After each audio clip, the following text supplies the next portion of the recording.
Why does your life feel like a battlefield, even though you're not fighting anyone?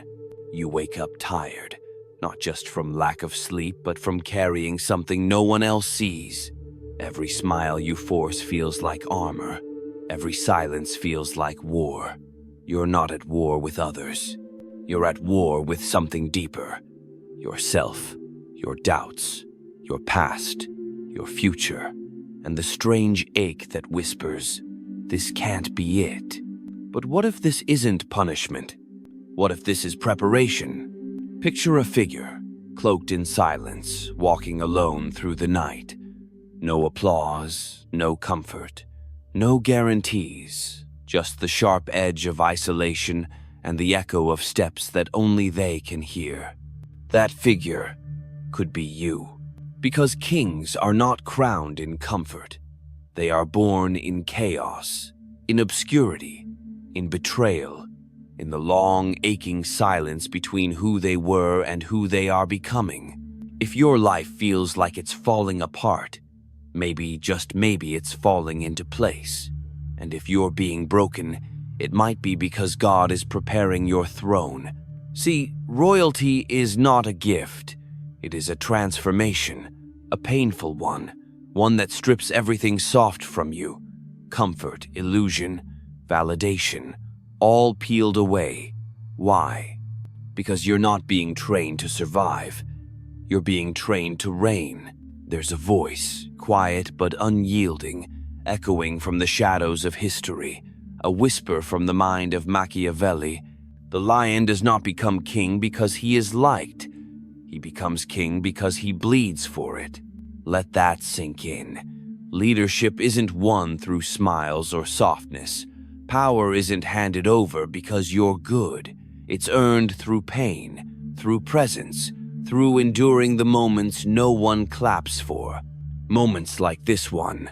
So if right now you feel forgotten, empty, unseen good, that's the training ground. That's where kings are forged. You weren't meant to be liked. You were meant to be lethal to weakness. And God doesn't train warriors with lullabies. He trains them in the dark, in the waiting, in the wilderness where no one applauds. Because the world doesn't need another comfortable man. It needs a king. And if that feels like you, keep listening. You're not alone. He had it all. A stable job, predictable days, a warm home, and someone who loved him. Life wasn't flashy, but it was enough.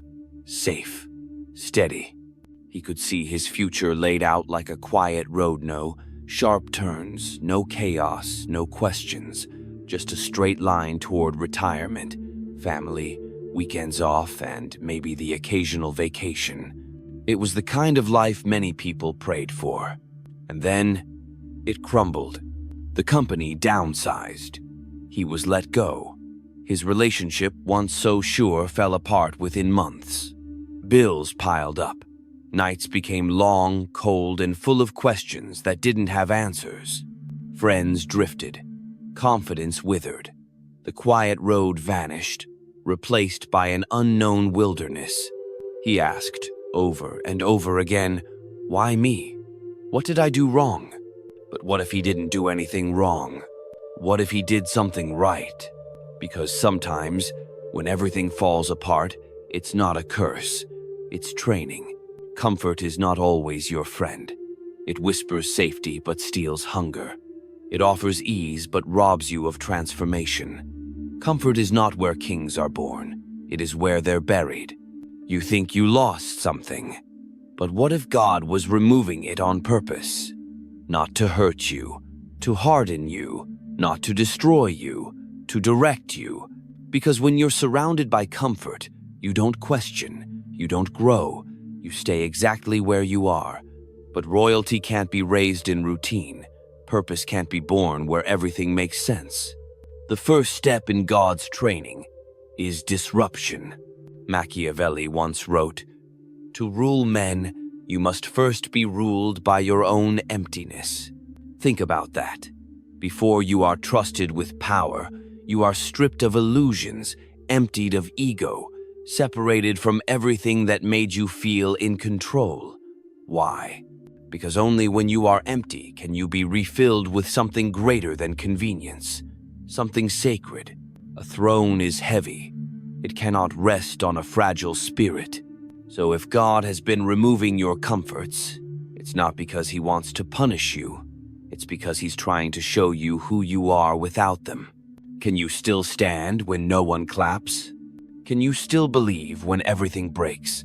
Can you still walk forward with no guarantees? That's when the real training begins. The truth is, most people never become who they were born to be because they cling to what keeps them comfortable. They stay where it's warm instead of walking into the fire that refines. But if you're watching this, you're not most people. You feel it, don't you? That ache inside you. That quiet knowing that there's more. That this pain is not random. It's your wilderness, your forge, your moment of shedding everything soft so you can wear the crown without shaking. So let me ask you this. What comfort has God stripped away from you lately?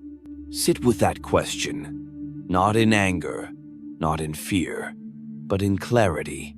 Because what feels like loss may just be alignment. And the sooner you let go of what you were never meant to keep, the sooner you'll become who you were always meant to be. Now breathe. You're not breaking. You're being rebuilt. Before God seats you at the table, he reveals who can't eat with you. It's one of the most painful lessons in the journey to purpose, realizing that not everyone around you is truly with you. Sometimes, the people closest to you are not your allies, they're lessons. She trusted her. They had years of memories, late-night phone calls, shared secrets, inside jokes. She called her sister, not by blood, but by bond. They planned futures together, trips, weddings, children. She was family, until she wasn't, until she whispered things behind her back, until she disappeared when the storms came, until she stood silent when others tried to tear her down. It wasn't just betrayal, it was heartbreak. But maybe it was necessary, because when God is preparing you for something higher, he will start revealing what can't go with you. And sometimes that means pulling off the masks of people you thought were loyal, not to punish you, but to protect you. Machiavelli wrote, "Never mistake proximity for loyalty. Just because someone stands next to you doesn't mean they stand for you. Just because they clap when you rise doesn't mean they won't whisper when you fall." A king learns early. Betrayal doesn't always come from enemies. It often comes from those who share your bread, your secrets, your trust. It's not cynicism, it's clarity, because leadership requires discernment. If you are to carry power, you must first learn how to guard your circle. And if God is calling you to something greater, he will not let you be surrounded by those who shrink you. Sometimes, his greatest act of mercy is removal. So when people leave, let them. When they show you who they are, believe them. When the silence comes, listen to what it's teaching you. It hurts, yes, deeply, but it also heals. It clears the fog. It sharpens your vision. It teaches you what real loyalty looks like, not just words, but sacrifice. Not just presence, but protection. God is not exposing them to break your heart. He's exposing them to protect your calling. Because before he trusts you with influence, he tests you with isolation. He asks, can you still walk alone? Can you still love without bitterness? Can you still lead without needing applause? That's when you begin to rule not just from your crown, but from your character.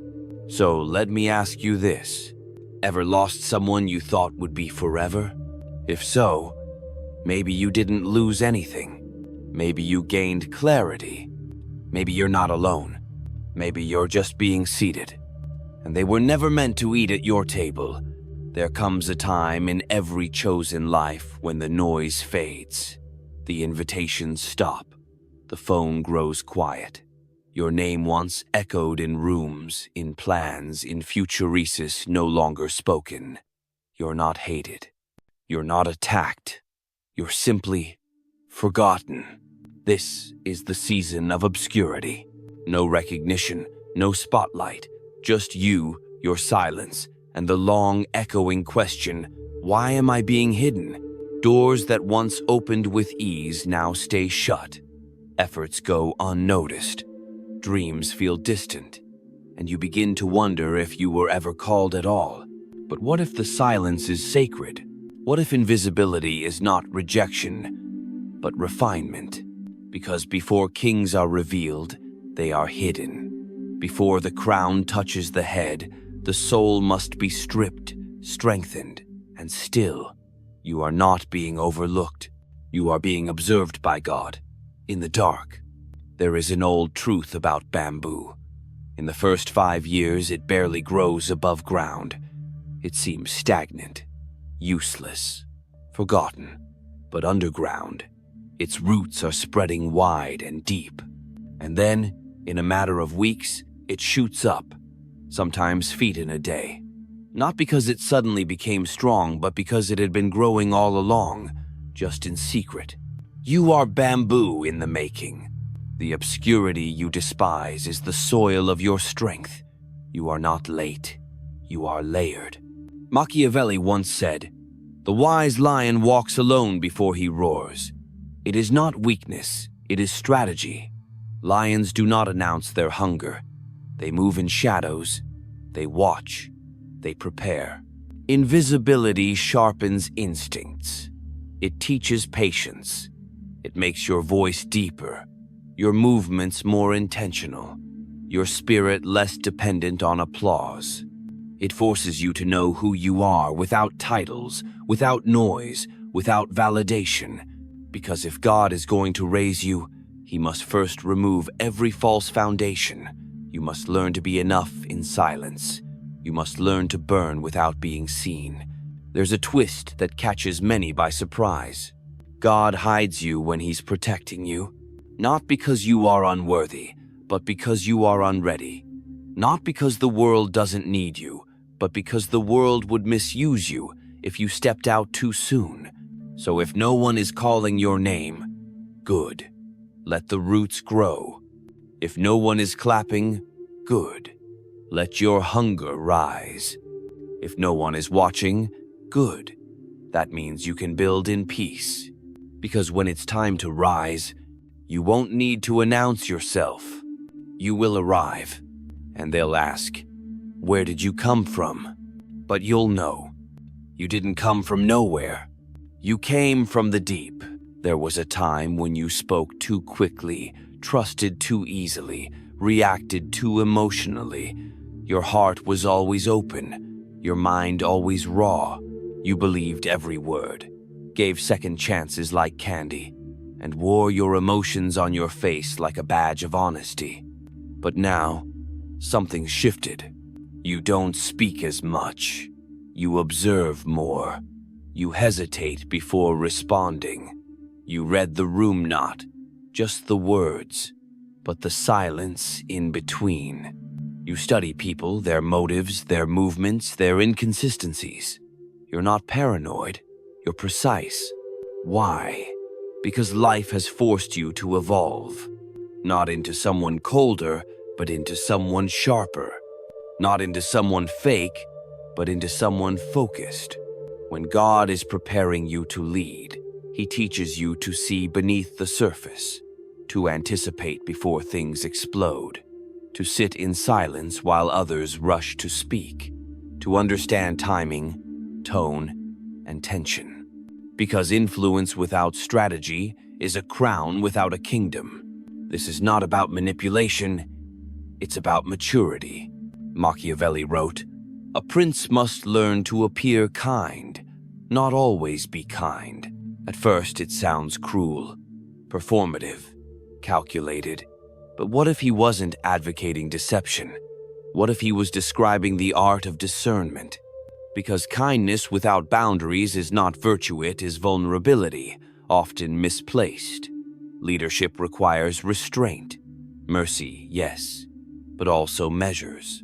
There is a wisdom in not revealing all your thoughts, a power in knowing when to be silent, when to smile, when to hold your truth until the moment it matters. That is not deception. That is governance of self and of others. You are not who you used to be.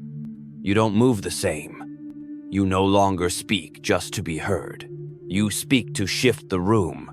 And while some may say, "You've changed," they miss the truth. You've not changed. You've been chosen, and being chosen comes with strategy. God is not making you cold.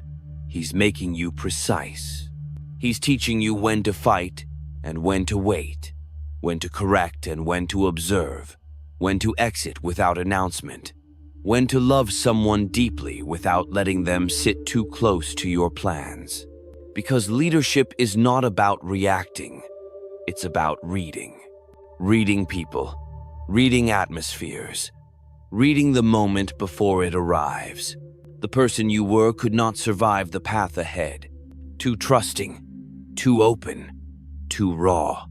So God refined you, subtly, quietly, strategically, and now you see who truly supports you. You see what conversations are safe and which ones are setups. You see what battles are worth your time and which ones are distractions. That's not bitterness. That's wisdom. You're not playing games. You're playing your role. And you're playing it well. So let me ask you, what has life forced you to calculate lately? Think about it. Where have you become more still, more strategic, more selective? That's not regression. That's training. Because you're not being shaped to be liked. You're being prepared to lead. He walked into every room like he mattered. Sharp suit, sharp words, sharper ego. Not arrogant seat, at least not in his mind. Just confidence. Earned, he thought. Built from years of success, admiration, attention. People looked when he entered. They listened when he spoke. He believed he was built for more. Until the fall. Until the moment everything he relied on was stripped. The title gone. The recognition gone. His voice drowned in a room that no longer turned when he walked in. And the people, some disappeared. Some stayed just long enough to remind him of what he used to be. He had to start over. Not just from zero, but from below it. Humiliation is a strange kind of teacher. It doesn't shout. It whispers while you're kneeling. It doesn't take everything at once. It takes it slowly, so you feel every piece fall. And somewhere in that collapse, he realized something. He hadn't been building a life. He had been building a throne for his ego. But God doesn't share thrones. And when he's raising a king, he will first remove every crown that was self-made. Every illusion, every inflated version of you that couldn't survive the weight of real authority. Because you cannot carry power until you have surrendered pride. There is a kind of strength that only comes when the world no longer claps, and you choose to stand anyway. Picture a lion, surrounded, wounded, bleeding. The younger lions bite, challenge, push. He could roar, but he doesn't. He watches, he waits, he bleeds with dignity. Because real authority doesn't panic. It doesn't need to prove. It just is. That is the moment God begins to build in you. Machiavelli once wrote, "He who cannot rule himself is unfit to rule others." That's not about control over people. It's about discipline of self, temper, ego, reaction, entitlement. These are the enemies of leadership. Your ego will always try to rise before your calling does. And if God is calling you higher, he will make sure the ego dies first. So yes, you lost the spotlight. Yes, you had to serve where you once led. Yes, you were misunderstood, silenced, humbled, but none of that was punishment. It was pruning. You were not being made smaller. You were being made stronger. You see, God's goal is not to elevate someone who needs a throne to feel powerful. He is shaping someone who carries such quiet authority that even in silence, people follow. You were never meant to rule from ego. You were meant to rule from essence. That is the kind of authority the world cannot take from you, because it was never given by them. It was formed in the fire, in the hidden places, in the surrender. And so, I ask you gently, what parts of you had to die before you began to rise? Was it pride? The need to be right? The fear of being unseen? Whatever it was, let it burn, let it go, let it die, because what comes after will not be fragile, it will not be shallow, it will not be shaken, it will be your born and ready. If everything feels like loss, look again. You're not losing, you're being sharpened. Every door that closed, every silence you endured, every relationship that fell apart, every tear you wiped without a witness. It wasn't meaningless. It was movement. It was molding. It was the sound of the crown being forged not with flowers, but with fire. Crowns are not given in moments of applause. They are built in rooms no one sees, in choices no one understands. In nights so quiet, only your breath reminds you that you're still here. You have not been buried. You've been planted. And in time, what's been growing beneath the surface will rise. Quietly, powerfully, undeniably. Machiavelli once said, "The throne is not given, it is survived." Survived through loss, through silence, through self-doubt, through obscurity, through ego death, through the kind of internal war that leaves you standing not flashy, not loud, but forged, ready. So if you're still wondering why life feels like a storm, remember this. Storms don't come to destroy kings.